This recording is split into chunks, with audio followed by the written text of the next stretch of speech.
In 1789, France did something that had never been done before. It abolished its monarchy, put its king on trial, and executed him.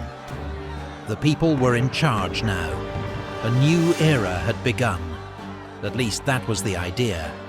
Because 26 years later, France had a king again. After all the blood, all the chaos, all the sacrifice, they ended up exactly where they started.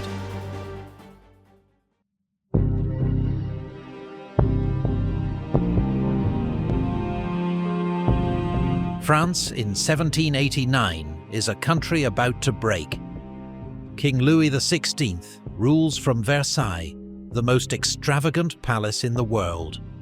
While his court spends money on banquets and ball gowns, most of France cannot afford bread. The harvest has failed. Prices have doubled. People are starving. The system making this possible is simple and brutal. Society is divided into three estates: the clergy, the nobility, and everyone else, 97% of the population, who pays for all of it. The taxes, the wars, the palace, everything, while the top two estates pay almost nothing. France is also broke. The country spent enormous sums funding the American Revolution, and now the debts are crushing. Louis tried to tax the nobility to solve the crisis. The nobility refused, so he called the Estates General, a kind of parliament that had not met since 1614, hoping for a solution. He did not find one. He lit a fuse.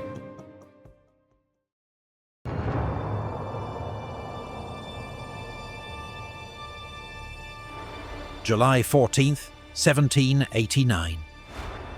The people of Paris stormed the Bastille, a prison, a symbol. They tore it apart with their bare hands. Within weeks, the revolution had spread across the entire country. The National Assembly declared the rights of man, liberty, equality, the sovereignty of the people. The feudal system was abolished overnight. Centuries of aristocratic privilege, gone in a single session.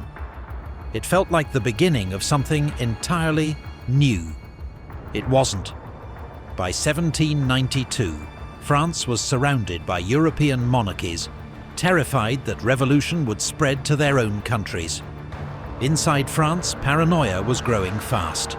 Who was loyal? Who was a traitor?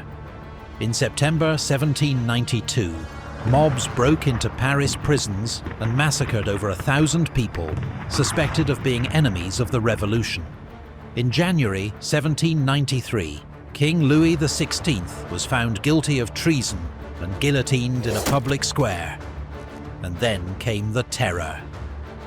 Robespierre and the Committee of Public Safety took control.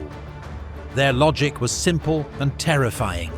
The revolution must be protected at any cost. Anyone suspected of disloyalty could be arrested and executed, often within days. 17,000 people were officially executed. The real total, including those who died in prison, is closer to 40,000. Nobles, priests, political opponents, ordinary people who said the wrong thing at the wrong moment. By July 1794, Robespierre himself was arrested and guillotined. The man who had sent thousands to their deaths died the same way. The terror was over. But France was broken. It had destroyed the monarchy, the church, and its own leaders. Now it needed someone to put it back together.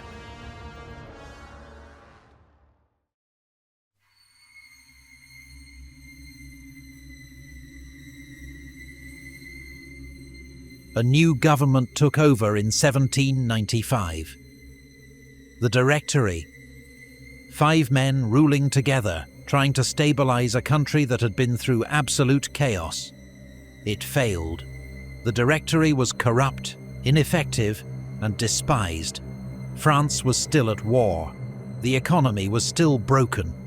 The government lurched from crisis to crisis, surviving mainly because nobody could agree on what should replace it. Meanwhile, on the battlefields of Europe, a young general was becoming something extraordinary. Napoleon Bonaparte. 30 years old, born in Corsica.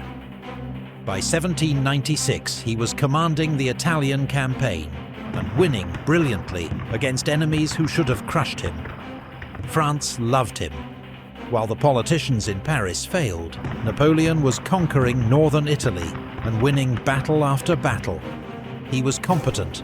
He was decisive. He was everything the Directory was not. The Directory feared him. They were right to.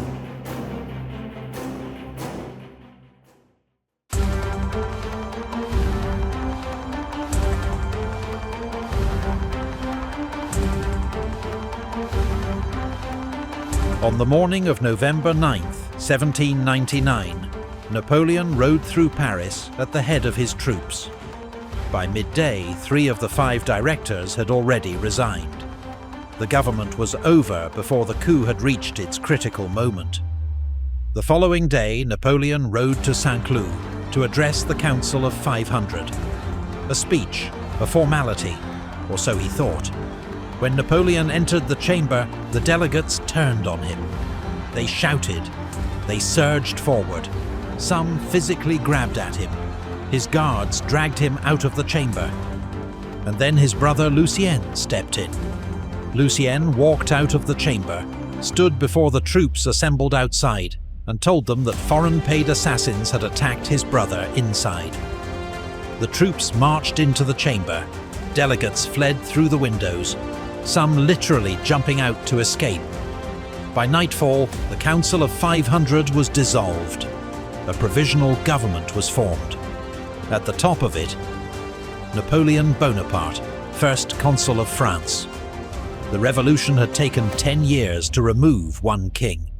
Napoleon replaced the entire government in 48 hours.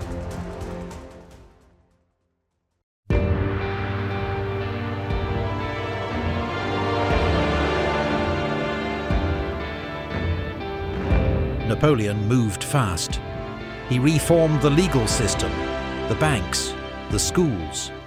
He ended the wars, temporarily. He gave France the stability it had been desperate for. And then, in 1804, he did something that would have horrified every revolutionary who died for the Republic. He crowned himself emperor.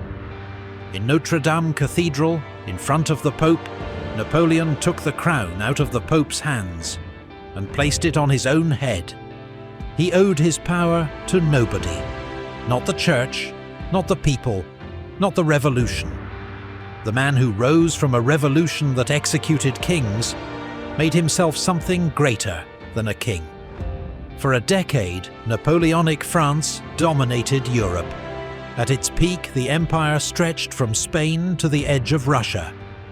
In 1812, Napoleon marched 600,000 soldiers east. Less than 100,000 came back. From that moment, the empire was dying. Coalition after coalition formed against him. In 1814, Paris fell. Napoleon abdicated and was exiled to Elba. He escaped, raised an army, lost at Waterloo in 1815.